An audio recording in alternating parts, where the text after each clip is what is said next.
Ingresamos en la recta final, es decir, ingresamos en la segunda hora de este Noti de 24 de diciembre y ya tenemos del otro lado al señor Alejandro Nava con una buena taza de desayuno. Quiero creer que hay un agua, un café con leche, un té y no nada. No voy a sacar conclusiones, le voy a preguntar. Y además, entre otras cosas, además de conocer esas verdades, vamos a hacer un raconto de alguna manera en estos 20 años, ¿sí? 2 décadas del estallido sociopolítico, económico, todo lo que pasó en Argentina en el 2001. En la palabra de alguien que sabe y que además va a tirar algún buen dato, voy a ser todo oídos para escucharlo y disfrutar de Alejandro, al cual lo primero y lo más importante hay que preguntarle qué tenía la taza. Buenos días a la oyentada del noticiero. Buenos días, Diego. Feliz de reencontrarte en tu posición. Y la taza tenía café, básicamente. Bien. Perfecto. Tema cerrado, punto 1. El punto número 2 es justamente este análisis, un poco de raconto, de historia de lo que pasó, que no fue poco justamente en el año 2001 en nuestro país. Bueno, vamos a hacer un poco de memoria, porque la memoria nos va a ayudar a entender también la actualidad y ya explicaré por qué. Porque básicamente los actores que estuvieron en 2001, más allá de los nombres propios, siguen siendo los mismos. Están siendo los mismos en la actualidad. Estamos hablando de un organismo que nos habíamos olvidado que existía, pero nos lo recordaron hace cosa de 2, 3 años. Es el FMI, Fondo Monetario Internacional, y que en estos días está muy en boga porque ha sacado informes haciendo una especie de... me parece que la sonamos, querida, pero en realidad nunca asumen del todo las culpas. Tristemente recordamos en estas fechas 20 años de una crisis que se denominó diciembre del 2001. También es recordada como el nacimiento del cacerolazo. Sí. Podríamos decir que a partir de diciembre del 2001 y de los acontecimientos de diciembre del 2001 hubieron con posterioridad muchas manifestaciones que hicieron oír su queja golpeando cacerolas. Pero nunca fueron tan fuertes o tan potentes los sonidos de esas cacerolas como en 2001. Hagamos un poco de memoria más hacia atrás de diciembre del 2001. Esta crisis no empieza en diciembre del 2001. Fue el desencadenante. No, fue el desencadenante. El desenlace. Digamos también. Que nace allá por el año 1994, finales del 94, principios del 95, con lo que se denominó el efecto tequila o la crisis de devaluación de México. México devalúa su moneda en un 50% en 10 días, es decir, el peso que tenían los mexicanos en sus bolsillos valía la mitad en menos de 10 días. Esta crisis supuso también un aumento del riesgo a nivel regional en todos los países de Latinoamérica. Y en Argentina en particular hubo una crisis de confianza debido a que desde el año 91 regía una ley que establecía una paridad de cambio de $1 por $1. Sí. Esta paridad tuvo muy buenos efectos hasta 1995, que fueron básicamente reducir la tasa de inflación. Veníamos de la hiperinflación del año 1989 y en el año 89-90 hubo una especie de calma, pero reflotó la inflación y recién con la ley de convertibilidad en el año 91 se le puso fin al problema de la inflación. un tipo de cambio muy bajo, traía el beneficio de que no había inflación y que había cierta previsibilidad en el valor de la moneda. Pero esto tiene su contrapartida mala, y la contrapartida mala es que así como el peso era muy barato respecto del dólar, nuestras mercancías que se venden al exterior también eran muy baratas, y en consecuencia, para respaldar nuestra moneda y hacernos de los dólares suficientes en el mercado internacional, nosotros vendíamos cosechas y productos agrícolas que cada vez valían menos, y no lográbamos conseguir los dólares suficientes. Un poco la situación estaba, digamos, curada por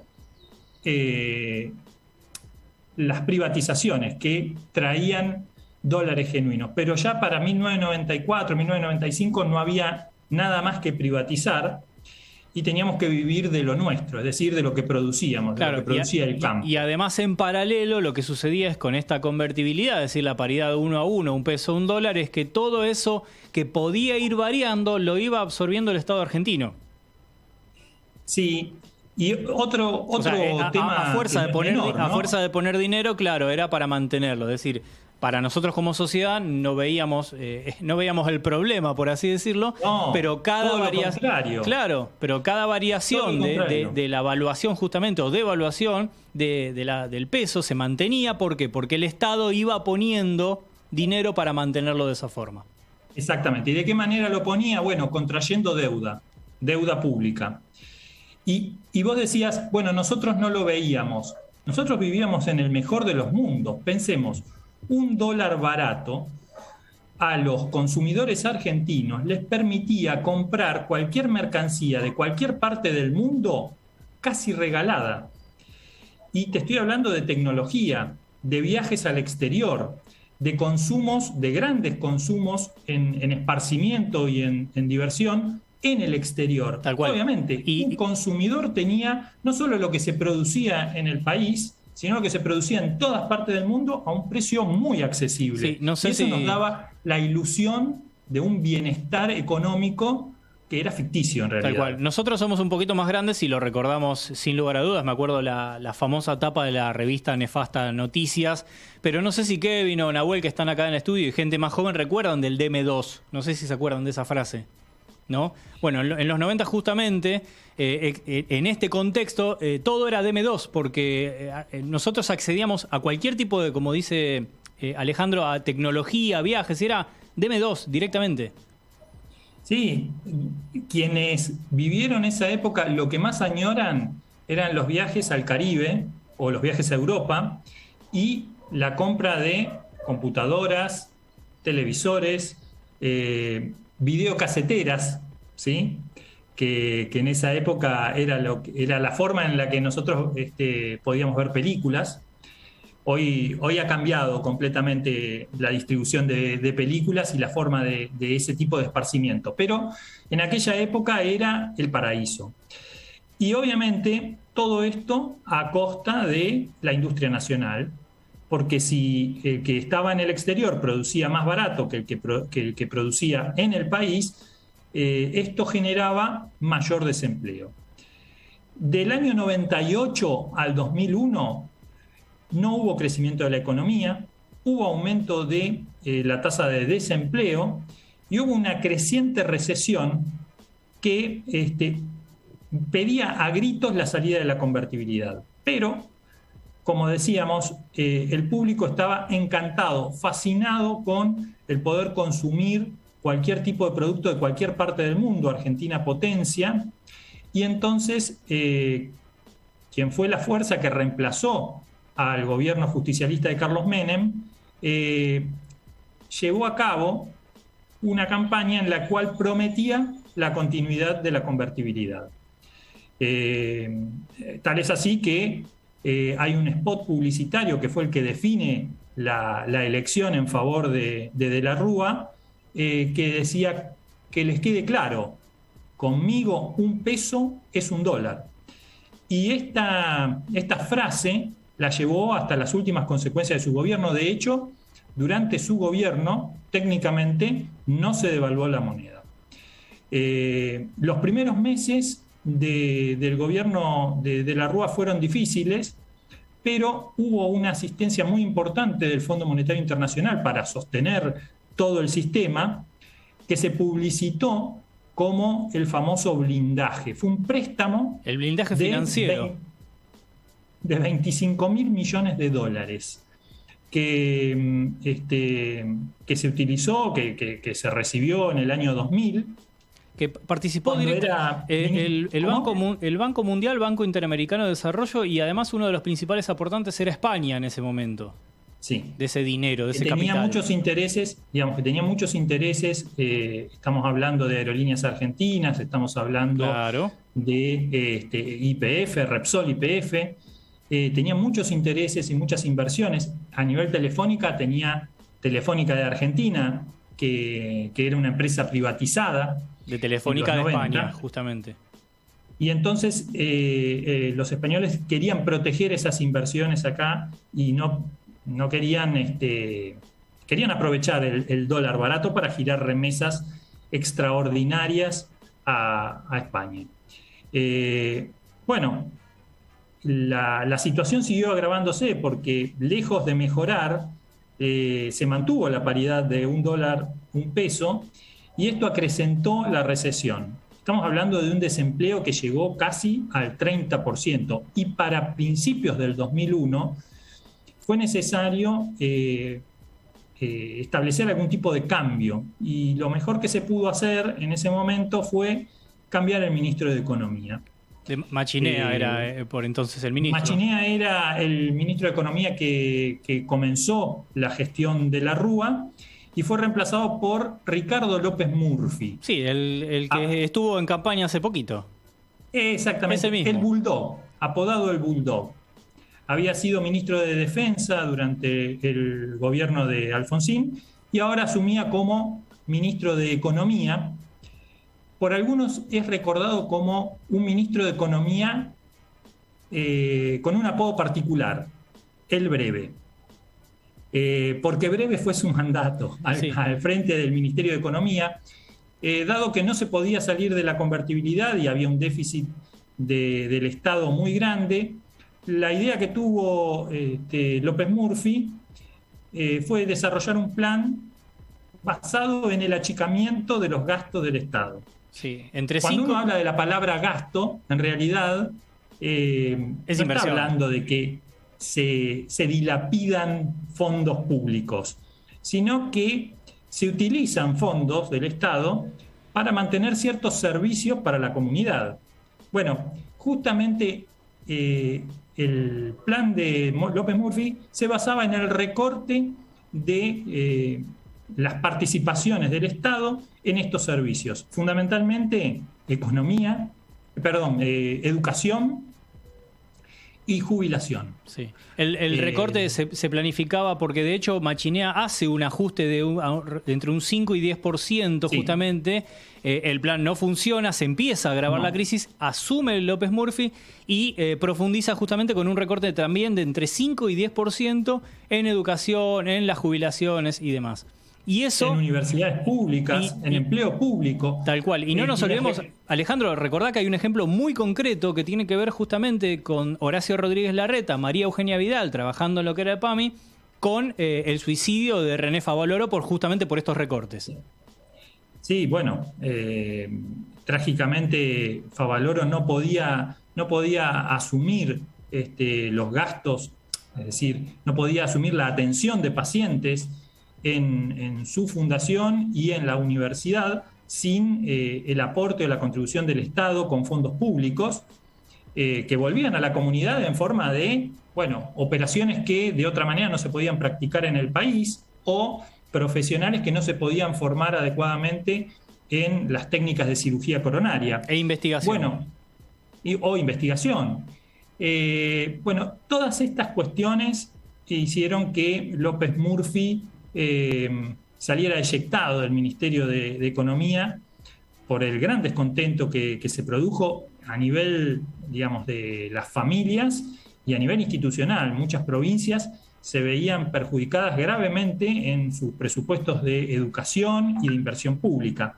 Esto hizo que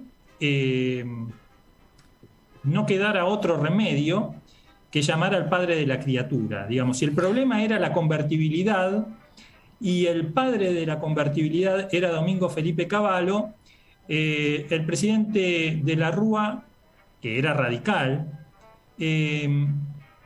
y era cordobés además, no tuvo mejor idea que convocar a Domingo Felipe Cavallo, que había sido ministro de Economía del gobierno de Menem, gobierno justicialista, pero había sido quien llevó a cabo el plan de convertibilidad, entre otras hazañas que ha llevado a cabo, y se le encomendó la tarea de solucionar este problema. Domingo Felipe Cavallo asume el Ministerio de Economía y toma una medida muy tibia, que realmente fue olvidada porque nunca pudo llevarse a la práctica. Y consistía en una devaluación encubierta.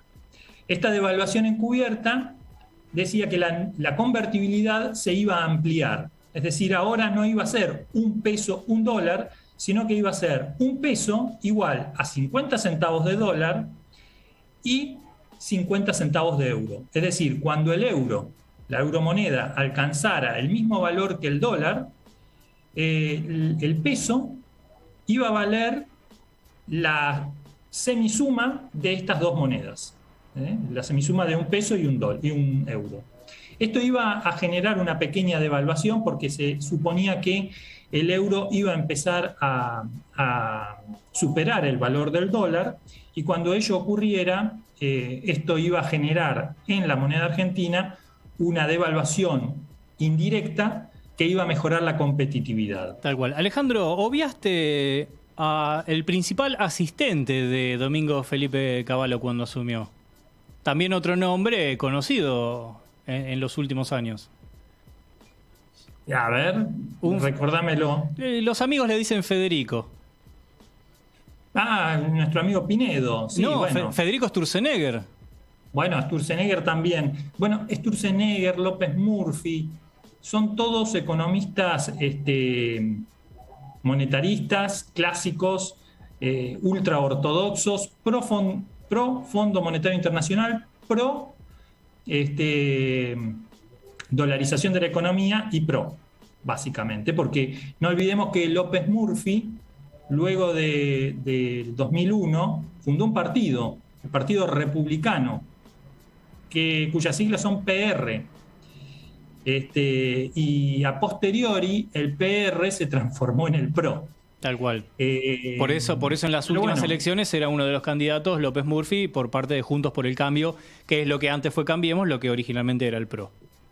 Exactamente. López Murphy es el fundador del Partido Republicano, partido conservador y con ideas de derecha, pero que, bueno, tiene buen éxito, buena acogida en alguna parte de la sociedad, a pesar de todo el daño que hacen ese tipo de políticas, ¿no? Porque estamos hablando de una crisis que se fue en 2001 acrecentando, se fue profundizando, y cuando se venía una corrida cambiaria hacia diciembre del 2001, a principios de diciembre del 2001, y la salida de la convertibilidad se dilataba porque el euro no llegaba a la paridad con el dólar, Domingo Felipe Cavallo toma la medida más antipática que se podía tomar, y que consiste en prohibir el libre retiro de los fondos que estaban en las entidades financieras en lo que se denominó corralito. Es decir, uno podía disponer de los fondos que tenía depositados en su cuenta bancaria hasta 250 pesos o dólares por semana. El resto podía operar, pero debía operar de manera electrónica, o con tarjeta de débito o con home banking.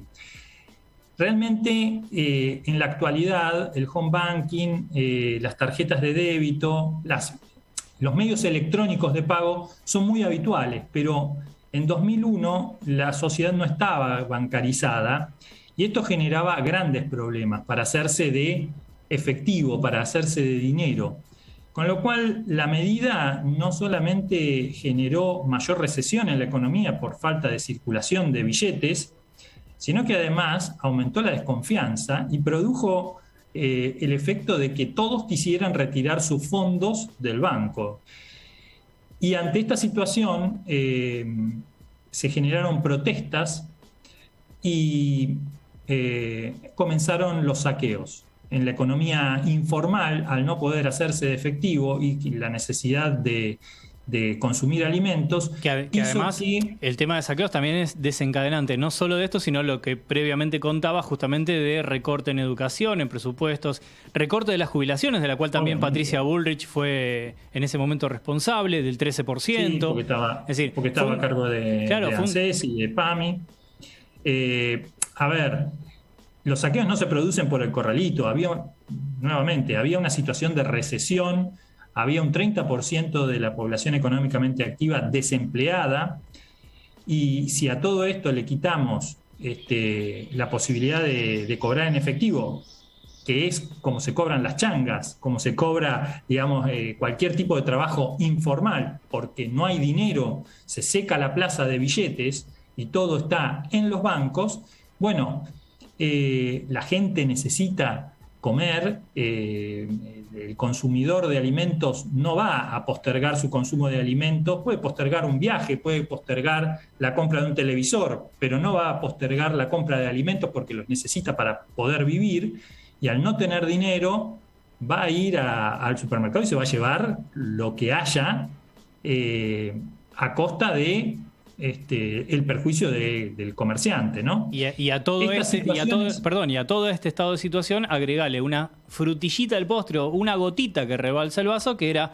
un sector de la oposición, justamente más alineado a lo que es el peronismo actual y otras variantes, vamos a decirle, que encima fogonearon o apoyaban con punteros y demás justamente esta movida de saqueos. Sí, digamos que algunos adoptaron la ley del dejar ser, ¿no? Bueno, la gente no tiene para comer y bueno, va a saquear. ¿Y qué voy a hacer yo? Le voy a decir que no coman. Esta medida también hizo que florecieran estallidos sociales, saqueos y un estado de incertidumbre que el gobierno no supo manejar. Ya hacia mediados de diciembre la situación se hacía insostenible y hay un recordado discurso la noche del 19 de diciembre del 2001 en la que el presidente decide hablar al país, y había gran expectativa por lo que podría llegar a decir, porque se esperaba alguna medida que llevara paz, calma y tranquilidad a la sociedad, a una sociedad que estaba convulsionada, que estaba sin dinero, sin trabajo y en un estado de incertidumbre e inseguridad creciente. Y lejos de tomarse una medida que apaciguara la situación, se declaró el estado de sitio. Esto es, se intentó apagar un incendio, que era lo que había en el país en ese momento, a fuego, a punta de fuego. Con un bidón de queroseno. Prendiendo mechas. Es recordado, digamos, el establecimiento de una ametralladora en la puerta de la Casa Rosada el 19 de diciembre, para defenderse de quién, ¿no? Uno se pregunta. El pueblo estaba realmente en una situación desesperante, esperaba otro tipo de medidas por parte de la dirigencia y realmente que le respondieran al reclamo de necesitamos dinero, necesitamos trabajo, necesitamos comer, con palos, digamos, o con amenaza de palos, hizo que el público se enardeciera. Y acá ya no había fogoneo de ningún tipo, digamos, era trabajadores autoconvocados, gente que espontáneamente iba a la Plaza de Mayo a reclamar por una solución al problema. Y el reclamo ante la impasividad de los dirigentes, tanto digamos, del oficialismo como de la oposición, fue el que se vayan todos.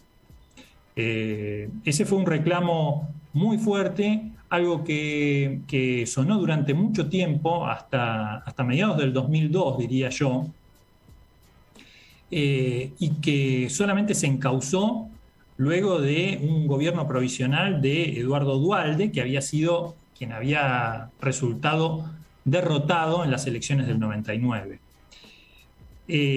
Obviamente, los acontecimientos del 20 de diciembre del 2001 son recordados tristemente. Hubieron cerca de 40 muertes a lo largo y a lo ancho de todo el país. Muchas de las muertes se produjeron ese 20 de diciembre a escasos metros de la Casa Rosada. Gente que no estaba afiliada a ningún partido político, que eran trabajadores laburantes que la estaban pasando mal y que lo que fueron a hacer a la Plaza de Mayo fue a reclamar un cambio, una ayuda, una asistencia, algo, empatía, dirían los muchachos en la actualidad, ponerse en el lugar de la gente que estaba pasándola mal, y fue recibida a punta de pistola, con gases lacrimógenos, con palos, con una fuerza de seguridad que reprimió hasta las últimas consecuencias. Lamentablemente tenemos que hablar de 0 responsables políticos en estos acontecimientos, lo cual es tristísimo. Algún responsable de todo este desastre tiene que haber. El máximo responsable, que era el presidente de la Nación, renunció, pero nunca fue llevado a juicio por estos acontecimientos, o mejor dicho, fue exonerado de toda responsabilidad ante estos acontecimientos. Y de ahí para abajo, te diría que ni siquiera un policía de calle ha terminado preso por esta situación. Y estamos hablando de 39 muertes, las cuales están perfectamente documentadas y se sabe a ciencia cierta que fueron causadas por fuerzas de seguridad. Y además, la orden de esa represión debería haber estado sometido a juicio. Sí, mínimamente. Un país sumido en una crisis que continuó durante años y no hubo un solo responsable. No. Ni una persona. No. Y además, no solo eso, premiados luego, muchas de esas personas responsables de la crisis económica, social y política argentina, premiados con cargos en lo largo de estas 2 décadas, cargos políticos. Volvieron a Senado, a Cámara de Diputados, en algún ministerio. Sí, bueno, Hernán Lombardi, por ejemplo, fue uno de los ministros del gobierno de la Rúa, y tiempo después volvió al gobierno como ministro de Comunicación sí. En el gobierno de Mauricio Macri. Y una figura muy prominente en el gobierno de Mauricio Macri, que llevó a cabo la campaña luego de las PASO del 2019, saliendo a buscar votos, ¿no? Esa gente realmente no ha hecho un mea culpa. En todo esto, yo decía, hay un actor que se repite en la actualidad, y es el Fondo Monetario Internacional. El Fondo Monetario Internacional fue fuertemente responsable de estos acontecimientos. En el último tramo del gobierno de la Rúa, ya diciembre del 2001, cuando se veía que la situación era insostenible, que faltaban dólares, que la economía no crecía y que esto podía generar más hambre, más desesperación y cierta violencia en el público, al mismo tiempo que se produce el mensaje de las medidas del corralito, se produce la negativa por parte del Fondo Monetario Internacional de la asistencia monetaria. Es decir, el Fondo Monetario estaba desembolsando dinero para hacer sostenible la convertibilidad, unos 2.000 millones de dólares eran lo que se había prometido para finales de 2001, después de que se habían desembolsado 25.000 millones el año anterior, ¿no? Sí. Alejandro, discúlpame te interrumpa porque Nahuel ya me está mirando mal, nos pasamos casi 10 minutos charlando, es súper interesante. Te invito a algo. Dime. Para la semana que viene, si contamos con tu presencia y participación, la seguimos, hablamos de Fondo Monetario en particular y es más, también Perfecto. te invito a finalizar un poco este raconto incorporando justamente el informe que acaba de hacer el Fondo Monetario Internacional con una especie de mea culpa, con muy, muy minúscula, comillado y cursiva, Sí. Justamente por el préstamo reciente que se hizo a la Argentina durante el pasado gobierno de Mauricio Macri. Sí, porque hay muchas similitudes. Así que te tomo la palabra y el viernes que viene continuamos con la parte 2. Hacemos la segunda parte. De este informe de diciembre del 2001. Muy bien. Antes de despedirte, la pregunta a rigor para hoy, rápidamente, porque ya, de hecho, ya me pasé. Nahuel está enojadísimo, no sabes. Imaginátelo a Nahuel enojado. Sí, ¿No querés sí. conocerlo? No, debe estar sacando espuma por la boca. No, por la boca no sé porque tiene barbijo, pero la mirada echa fuego. Así que antes que me haga la fatality, te voy a preguntar cuál es el plato, cuál es el menú, esa costumbre, hábito que marca a tu familia, a tu historia, a tu grupo, a diferencia de otros platos. Es decir, nosotros siempre tenemos esto en la mesa. El vitel toné. El vitel toné con alcaparras. Con alcaparras. Ah, bien. Sí. Top of the tops. Sí. O sea, vos me asesorás la economía a mí y a nuestros oyentes, pero evidentemente nunca te llegó el problema financiero. No. Muy bien. Las alcaparras entonces de vitel toné como debe ser. El de la foto. Vitel toné, el de la foto y con alcaparras. Muy bien, muy bien. Muchísimas gracias, Ale. Te deseo felices fiestas y obviamente volvemos a charlar entonces comprometido el viernes que viene. Sí, como no, déjame saludar en su día a Vicky Duclos Web. Muy bien. ¿Ya está? ¿Saludaste? Ya está. A cara de perro, como López Murphy. Por supuesto, como López Murphy. Muy bien. Muchísimas gracias, Alejandro Nava. Tuvimos un informe que estuvo espectacular. Un montón charlando y sin embargo fue la primera parte de todo esto, así que la vamos a seguir el viernes que viene. Nosotros, rápido. Flash informativo, música y ya cerramos el Noti en el próximo bloque.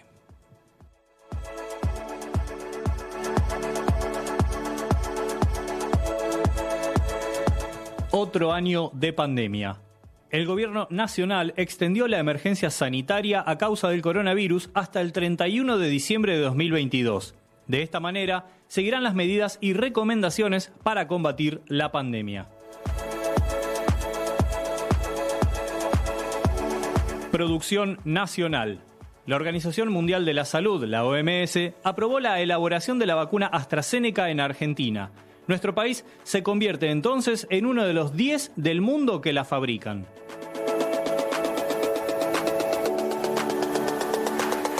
Despidos trabajosos. El gobierno nacional dispuso una reducción gradual de la doble indemnización para despidos sin causa. En enero y febrero será del 75% del importe, en marzo y abril del 50% y para mayo y junio del 25%. Escuelas sensibles. La provincia de Jujuy aprobó una ley para incorporar educación emocional en las escuelas. La iniciativa intenta desarrollar habilidades socioemocionales en el aula y para las familias. Fuego neuquino. Se incendiaron más de 3.000 hectáreas de bosque patagónico en Quillén y el fuego continúa por las condiciones climáticas de viento y calor. Más de 100 brigadistas trabajan en la zona y llegaron dotaciones de San Luis y Córdoba.